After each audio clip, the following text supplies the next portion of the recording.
మీరు దేవుని ఆదాయమై ఉన్నారు, నేను మీరు నివసిస్తున్నాడు మీకు తెలియదా? ఒకవేళ దేవుని ఆలయాన్ని ఎవరైనా పాడు చేసినా నేను వాడిని పాడు చేస్తాను. దీని అర్థం ఏంటి? దీని అర్థం ఏంటి? నీ హృదయము దేవుని ఆలయంలో నువ్వేం చేస్తున్నావు? పాడు చేస్తున్నావు కదా. నీ ఇంట్లో శుభ్రంగా పెట్టుకుని స్టార్ట్ చేసుకుంటావు, ఇది ఏమో చెత్త చేసేస్తావు. నీ ఇంట్లో వేసుకో చెత్త రోజు, ఆ కిటికీ నుంచి పైన రోజు ఒక గంప చెత్త చెదర అన్ని వేసేసి ఉంటావా? ఉండవు. మరి ఇక్కడ ఏం వేస్తున్నావు? గుడ్కలు వేస్తున్నావు, కనీలు వేస్తున్నావు, ఏదైతే ఆ రోడ్డు మీద ఉన్నది వేస్తున్నావు, అన్నీ వేస్తున్నావు.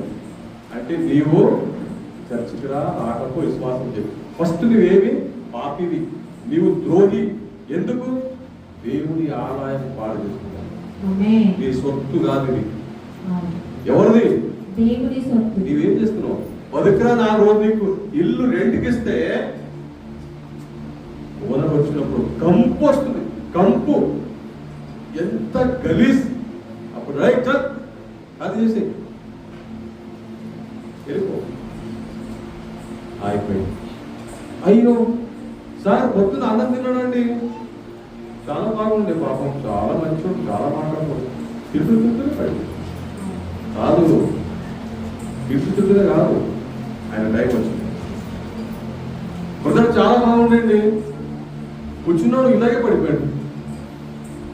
కాదు, చెత్త చెదర జమ అయిపోయినాక చెత్త చెదర అన్ని వేసుకుని ఏమైంది? కలిగినట్టు వెళ్తారు ఇక్కడ అన్ని జామ్ అయిపోయింది.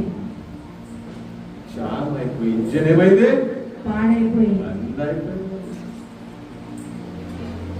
నువ్వు బంద్ చేసావు, అందుకే నువ్వు ద్రోహి. నీకు అసలు మాఫ్ లేదు. ఎంత చెప్పినా తప్ప. ఇది మాట దేవుడు